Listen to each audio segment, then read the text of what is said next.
Magpagpustahan tayo ako dyan. It does not matter anymore whether Madriaga is credible or not. That committee is prejudged to finding probable cause. Pustahan tayo sa milyon. May probable cause yan. Isang daang libo mo manalo ng 1 milyon. Pupusta ako. Ita-translate yan.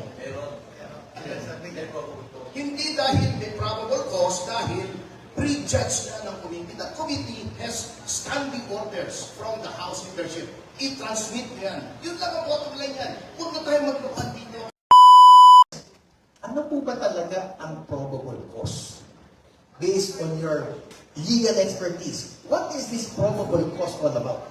Probable cause, as any practicing lawyer knows, is evidence that will persuade a reasonable person to conclude that the respondent or the accused is probably guilty of an offense, although other minds equally reasonable may conclude otherwise. That's the simplest term that I can reduce it to. At doon po sa pamilyar sa inyo sa proceeding sa piskal, yun lamang po ang hinihiling kapag may proceeding sa prosecution. Pagka merong complaint affidavit, the prosecutor has the option of either dismissing it outright, or it does prescribe, or it does not state a crime, or none of the one or all of the elements are absent. If there is ground to make the respondent answer, he is subpoenaed and required to present a counter affidavit. And then, depending on the prosecutor and, of course, the complainant, whether he or she submits a reply, there will be a rejoinder. And the prosecutor, usually, around 90% of the time, will just base the determination of probable cause on those 2 or 4 documents as the case may be, unless there are clarificatory questions which do not occur all the time. In fact, I dare say that the clarificatory questions occur very rarely in the courts of proceedings in the prosecution office. Under the criminal, dagdag ko lang para mas maliwanag ng konti. Sa criminal prosecution, you explain to us the definition of probable cause. Do you think, Attorney Ferdy, dito sa nangyayari sa impeachment proceedings, is there proper application of the determination of probable cause by the prosecutors? Kasi yung prosecutors ba yung house eh. Sa tingin ko ba, tama ba yung proseso ginagawa? Na you said, clarification hearings not required, but at the same time, hindi naman bawal. Hindi bawal, pero we have to remember, okay, unang-una, I will no longer debate with anyone here as to whether or not there is probable cause. Kasi opinion natin lahat yun. And in the final analysis, it is up to the House committee. Okay? Ang akin lamang po rito, kasi pag dinabati natin itong probable cause, they say that it's an opinion, and an opinion is like an asshole. Everyone has one. Ang akin na lamang po, if probable cause is to be determined, kung probable cause naman po ang i-determine, well, katulad ng sinabi ni Justice Ascuna, all you have to do is look at the documents attached to the impeachment complaint. May attachment po yun. The Vice President has submitted her answer. Sabi nga ni Justice Ascuna, if there are documents to be authenticated, you may subpoena those documents. If Madriaga has to verify or authenticate, again, under oath, his affidavits, he may be summoned, pero there should not be a full-blown trial. Kasi nakalagay talaga sa rules, it's a hearing. And then sa akin po, baka sabihin kasi nila, bakit takot kami sa impeachment? Hindi po takot sa impeachment ang PDP. By the way, that stand of the PDP is supportive of the Vice President, just to be transparent. Ang amin po, kung tingin nila ay may probable cause at marami na namang ebidensya roon, i-transmit na sa Senado where the trial should forthwith commence. This is not the time and the place to be asking witnesses to read aloud their affidavits. Anyway, the contents of the affidavits are not theirs to record. This is not the time and the place to be televising these trials, although okay lang naman televised, kaya lang para sa amin, double standard. Bakit yung trial ng House Committee, televised, sabi nila, for transparency? Bakit yung ICI, yung Independent Commission for Infrastructure, isang hearing lang ang na-live stream. Pagkatapos yung the rest, behind closed doors, kay Sandro Marcos, kay Martin Romualdez, puro behind closed doors. So, yun lamang po ang aming dinidenounce dito. They are using the hearings of the House Committee not to determine probable cause, but as a platform for a demolition job against the Vice President. So, alam nyo, some people will say otherwise, huwag na tayo magkuhan. Yun po ang ginagawa talaga. And the people are smart enough to know. So, kung medyo may hiya pag natitira ng mga majority ng committee members sa sarili nila, ay i-transmit na nila. Otherwise, go on. Wala namang makapibigil sa inyo eh. Okay, pero, alam nyo po, you're not fooling a lot of people. You're only fooling yourselves. Thank you. Well, Attorney JD, mukhang nanggigigil ka na sa When you ask Attorney to pass your question, you just ask one question. You will not stop. My good friend can articulate you for the rest of the day. Anyway, let me go into the question of probable cause. Kasi tinuturo ko yan eh. The College of Law where I was dealing. Probable cause is also of constitutional origin. Particularly in the issuance for a warrant of arrest. So probable cause appears, the phrase appears in the Constitution. Because that is the standard for which a warrant of arrest can be issued. Article Now, yes, Article 3. However, you can find probable cause also in the rules of criminal procedure in preliminary investigation. Before this, before the amendments to the rules of criminal procedure, the standard for finding, to determine whether a criminal information will be filed in court is prima facie evidence. Now, prima facie is lower than probable cause. Probable cause is of higher standard than prima facie. And it is described by the rules of criminal procedure as follows. It has two elements. Number one, a crime has been committed. So, the investigator must determine first that there was a crime. Maliwanag na mayroong crime. Now, what the investigator will now determine is whether or not the respondent probably committed the crime. That is probable cause. Now, probable cause means only more likely than not he committed it. More likely than not. And therefore, it is not a finding of guilt. It is only a finding of probable cause. Now, probable cause can also be utilized by the police. In warrantless searches, for example, if they see that there is probable cause. Now, let's focus on the impeachment. Yes. What I'm saying is this, Panyero, no? Probable cause is both of constitutional origin and really a criminal law concept. It is a criminal procedure concept. If you ask me, first of all, I'd like to correct you. I'm not really a constitutional law expert, but I do teach constitutional law. But I don't consider myself an expert. I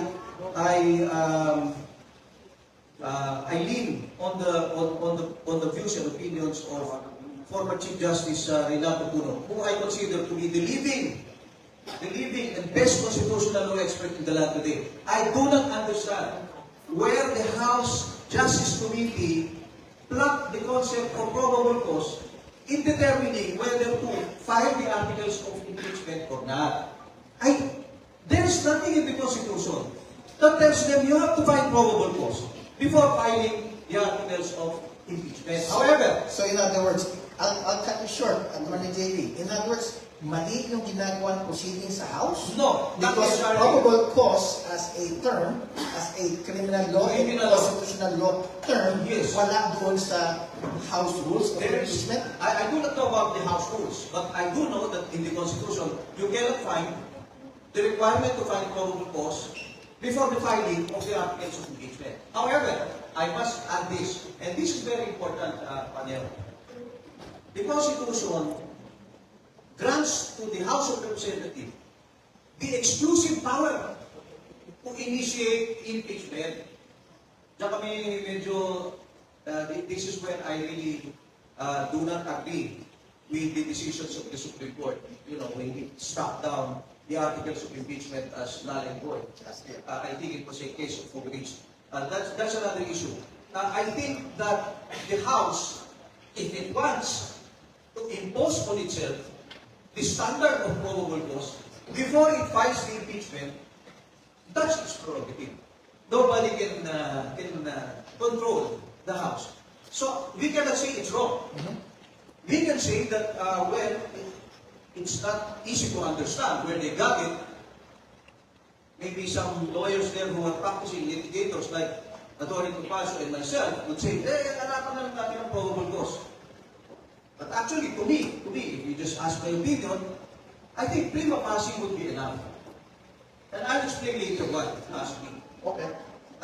Thank you for that clarity in terms of the differences between prima facie and probable cause. Having heard our experts in the law of the land, I'd like to hear from the law of the Lord. Ngayon, Father, sinabi nga ni Atty. Ferdy kanina, bakit naman parang double standard? Other proceedings, medyo transparent. Tulad dito sa House Committee ngayon, whereas doon sa ICI, hindi transparent. I think perhaps Atty. Ferdy would not disagree. How come doon sa impeachment complaint laban kay President BBM, walang ganitong clarification hearing, pero kay VP Sara mukha yatang marami at mahaba. Pagdating po ba sa batas ng Panginoon, ano po ba dapat ang batayan before we can condemn any person? Before we can make a person accountable? Unang-una, dapat walang double standard. Diba? Before God, all brothers and sisters. So therefore, nothing in the law of the land or in the law of the church can be used to protect anybody against an accusation, whether with or without probable cause. Kaya ako, nabitin ako na talagang hindi tayo ba sa ICI. Nabitin ako. Dahil sumisigaw na ikulong ang mga korap. Paano ba ikukulong? Di ba, mga kurakot. Pero, paano ba ikukulong? Pagkatapos ng isang hearing, lahat wala kang nakita. Sandro Marcos, Martin Romualdez, kumalat na sa social media na si Martin Romualdez ay may 10 mansyon sa Forbes, may 1.6 hectare na property worth 80 billion. Mind-boggling figures. So therefore, kung totoo yan, dapat bigyan ng sapat na exposure. Sandro Marcos, anak ni Bongo, meron ba yung exposure sa fake flood control projects? Kung meron, ipakita. Kung wala, ipakita rin.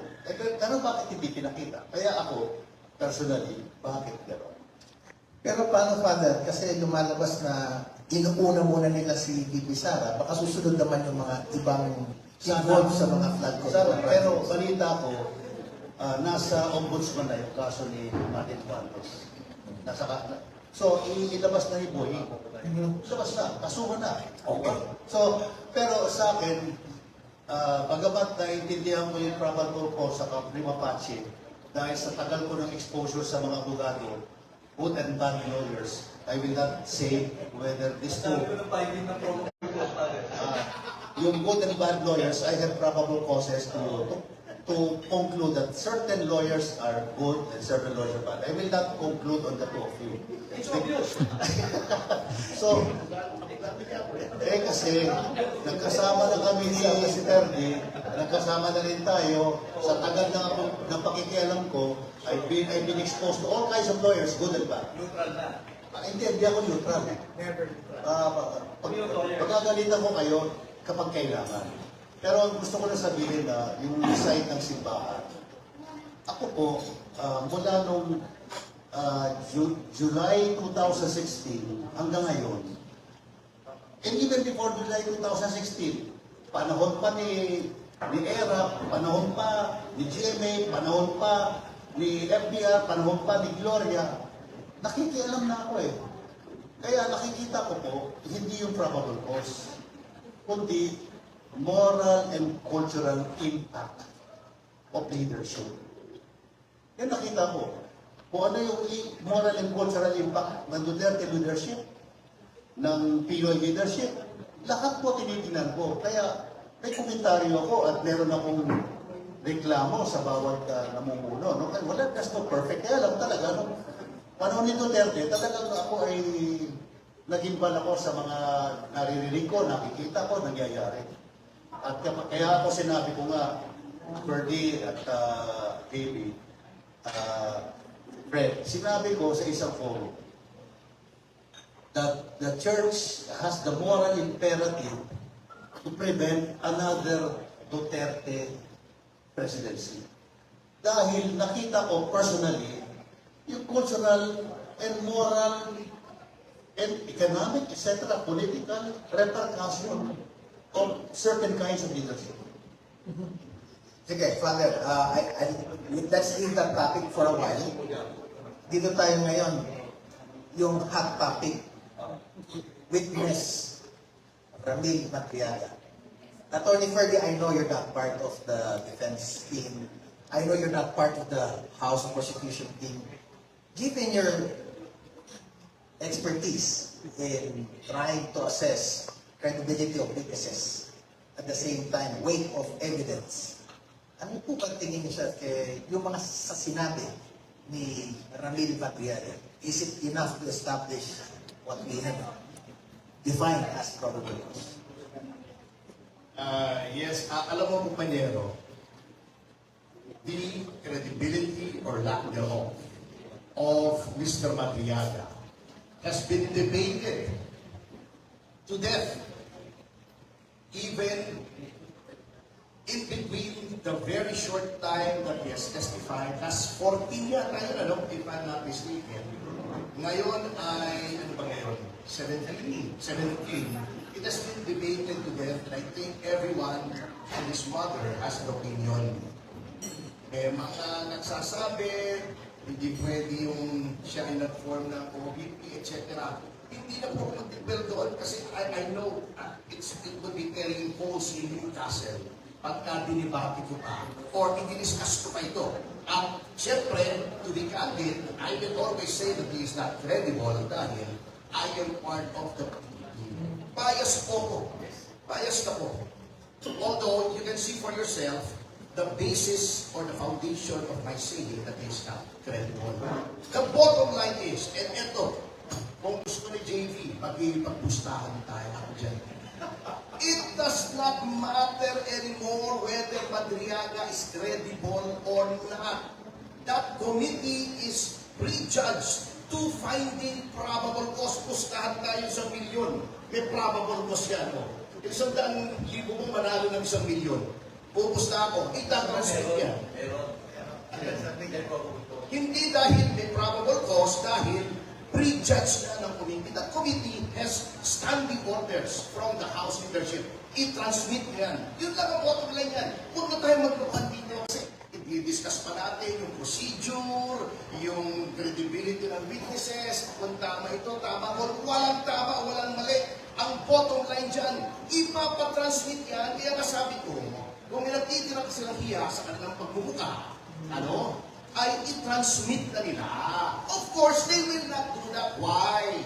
There are also understanding orders na i-demolish yung karakter ni Vice President Duterte sa pamamagitan nitong hearings na ito. Kaya nasabi ni JV, saan ba nila nakuha yung probable cause and they're trying to find probable cause. It's not that kinuha nila yung probable cause, naghanap sila ng dahilan para magkaroon ng mahabang hearings para sirain si Vice President Sara Duterte because they are doubtful of conviction. I'm not saying ma-acquit, ha? Hindi naman ako si Inos Camadamos o si Madam Aurin, namatay na nga yata yun. Hindi nga nyo nahulangan matatalo sa election.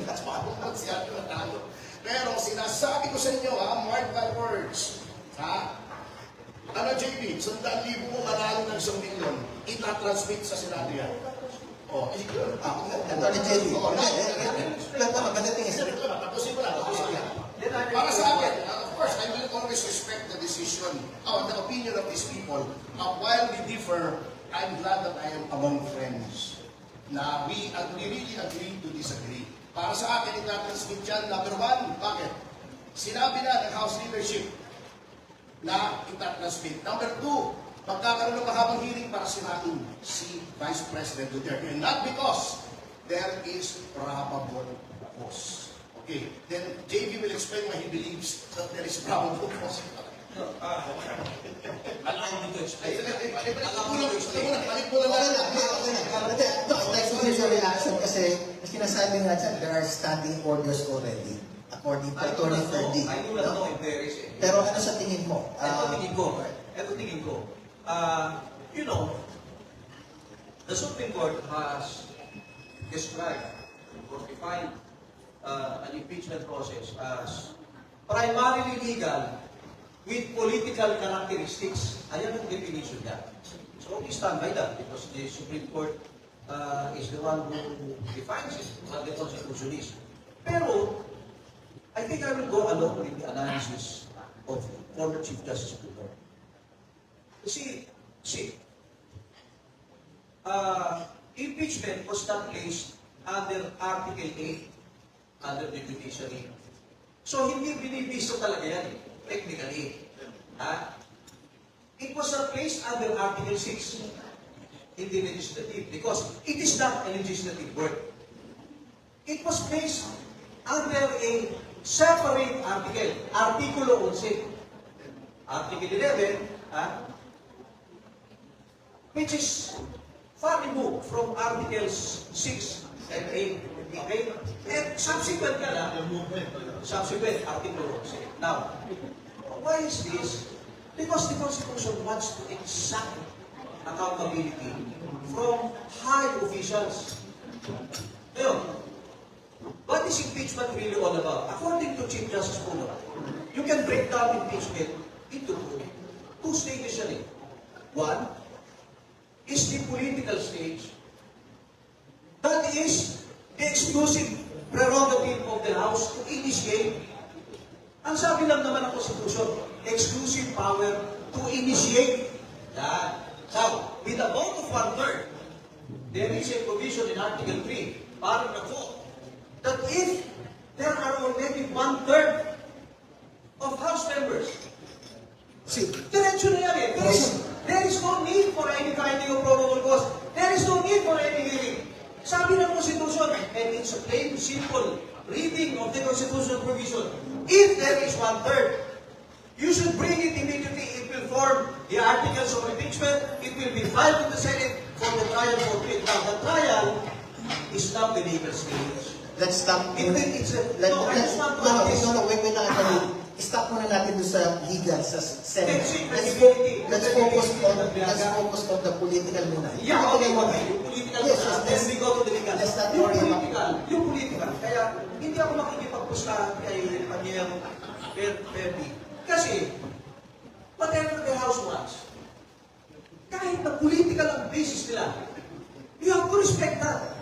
Kasi the Constitution gave them that power eh. Ngayon, alam nyo kasi problema sa atin, our structure of government is republican. Nakahiwalay yung executive, nakahiwalay yung legislative. Kaya tayo may impeachment eh. Ginaya natin yung Amerikano. In parliamentary countries, there's no such thing as impeachment. Why? Kasi, vote of no confidence, tanggal sila. Tanggal yung Prime Minister, tanggal yung executive. And what is a vote of no confidence? Hindi ba political yan? So, why did the Constitution give the power to initiate impeachment to a purely political body? Elected yan eh. These are representatives of the sovereign people. Kaya hindi pwedeng pakialam ng dapat. Sa mga unelected high officials, like the Supreme Court, yung prerogative na yan, that it should be respected. So, I, with all respect to my dear friend and kakosa, Father Walter, kasi baka may tingin din siya double standard, bakit dinismiss naman ng kay Marcos? Bakit itong kay Sarah Ipinulituloy nagpapahing ng broad post? Well, it's a very technical thing. The first stage in the process of the House is the determination of sufficiency in form and substance. Yun muna eh. Actually, insufficiency in form and substance, sa special proceedings yun eh.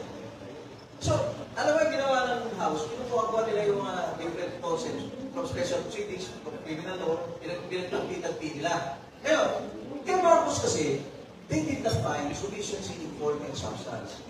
Now, that has to be respected. You know why? Kasi to me, let's not be hypocritical. The Congress will act on its own political imperatives. The congressmen, I mean, will act on its own political imperatives. Kung gusto nila i-impeach siya, and they want to initiate it, sabi lang ng Supreme Court, wala lang grave abuse. They can abuse. Congress can abuse. The House can abuse. So in other words, Tony J, are you saying that during the impeachment complaint laban kay President Marcos, nagkaroon ng abuse of discretion dahil No. they belong to the same ruling Not party? necessarily. What I'm saying is, if that is their decision, whether or not it is a partisan or political decision, it does not matter. They did not violate anything. Pero yung kay Sara, nakasurpass kasi nung first stage eh. Yung sufficiency in form and substance. And therefore, it must now be referred to the plenary and it must be referred to the Committee on Justice for hearing. I'll cut you short. Pero requirement ba talaga yung clarification hearing? Kasi sinasabi nga ni Atty. Ferdy kanina, it's not required nor it is prohibited. Pero ang sabi nga niya, demolition to. Ano ang problema? Itong problema, tama rin naman. I need to agree with Atty. Pasio dahil I always disagree with whatever he is saying. But in this case, tama rin yung sinasabi niya. Ang problema kasi doon sa ginawa ng Korte Suprema, katakot-takot ang binigay ng rules where they are written in the Constitution. Dito sa House, pinakialaman nila kung paano tumakbo yung initiation ng impeachment. Ngayon, ang House naman, napakahirap naman ipagtanggol. Kasi punong-puno yan ng mga magnanakaw. Punong-puno yan ng mga kurakot. How can you defend the House of Representatives? Eh, tuwang-tuwa sila eh. Inamadam speaking eto, nakaka-contribute to doon sa post ni Atty. Ferdy, pero what can I do? Yun rin ang tingin ko. The Supreme Court gave them a gift. Eh kasi, yung mga yan, these are clowns. And they want a circus. They always want a circus. With the live camera, no? You have a big saro, ganyan, pagkawa siya, akala mo dami-daming alam, di ba? Pero, yan, ang nangyayari. We will invite him. We will invite him next time. Invite him here. Sige. I invite him here. Ang tipo he's defending saldi ko eh. Anyway, yun ang problema. Now, they have been given a chance, and this is not their control. Sabi ng Supreme Court eh, i-hearing nyo yan. Bigyan nyo ng pagkakataon. Si Sara Duterte, yung sinabi si Sara, they responded, para dumipensa na siya agad. Yun ang sinabi ng Supreme Court. When there was none, wala naman ganun sa ibaran ng court. Kaya, Supreme Court gifted these, crooked lawmakers the gift of conducting themselves into a circus. Kaya yan, that's what you're getting. Okay. Father Robert. Hindi naman sana ganda. Maganda sinabi na meron daw clowns, merong circus. What's your reaction, Father Robert? Kasi, remember, we are following a constitutional process. Now, for people like our respected gentleman here to say that it is a demolition job, it is a clown, it is a circus, ano po ba ang reaction natin? JB, Sir D, I agree. pero I have another term for them. Political opportunists. Ito totoo kasi, the 218 or so congressmen and women are there for the country or for themselves. That's up to you to decide. But for me, after having done so many causes against corruption, abuse of authority, etc., where politicians are involved, I still have to see And there are a few who are there not for themselves. And I don't want to name names. Kaya, yung sinabi ni JB kanina, the Supreme Court on the impeachment said that it's primarily a legal action with political implications or consequences. Oh, sabi ng Supreme Court, baliktad eh. It is more political than legal. So, I defend to disagree. Supreme Court. Why? Most of you in the Supreme Court are political appointees. So, what is that? Except for your name who was not appointed there by Duterte. Yeah, but it was political. Yes, also. Therefore, by the nature of your appointment, you are not there out of legal consideration. You are there for political considerations by the appointing power, di ba? Having said that, ano masasabi mo sa impeachment? The impeachment is a political, primarily political. Tingnan mo yung nangyari doon sa first impeachment last year. Tinanspit sa Senado, pagdating sa Senado, binalik ni Chief Escudero sa House at mabilis na nag-respond ng Supreme Court, it's unconstitutional. Ang bilis. Nag-usap pa sila. Natanong ko, nag-usap pa sila. Was that coordinated? It is. Whether I saw it or not, nag-usap kung sino man ang kausap ni Cheese sa Supreme Court at si Cheese. At kung sino man yung kausap nila sa ibaba, nag-usap yung tatlo. Kaya, ano itong separation of powers? Of course, I don't have any evidence. I did not see anybody talking in some secluded, hidden place. But people conclude, parang coordinated. So, ano yung masasabi ng taong simbahan? Bakit yung pinaglalaroan ng taong bayan? Yun lang. Ako, sa hulihan, was Bongbong Marcos better than Duterte? Ang sinasabi naman Duterte is better than Bongbong Marcos, kaya ibalik si Duterte in the person of Sara. Is that a legal or a political statement? Is that a morally, spiritually, social scientifically justifiable claim? I think if you analyze that from the moral, cultural, spiritual stand, you can say, I will maintain what I said. Because of the consequence of 6 years of the father, nawala na yung rule of law. Nawala na respect sa human rights. Kaya, where are we now? Noong panahon na yun, if I may say, I was parish priest of Pinyahan. Hindi ko matanggap na kung kailan COVID-19, 12 sa aking mga parokyano, pinatay ng mga pulis galing sa Station 10. At bakit? Nakita ko ba mga pulis sa Station 10? Ang nagsasabi yung mga taga-NIA, mga taga-Station 10 po.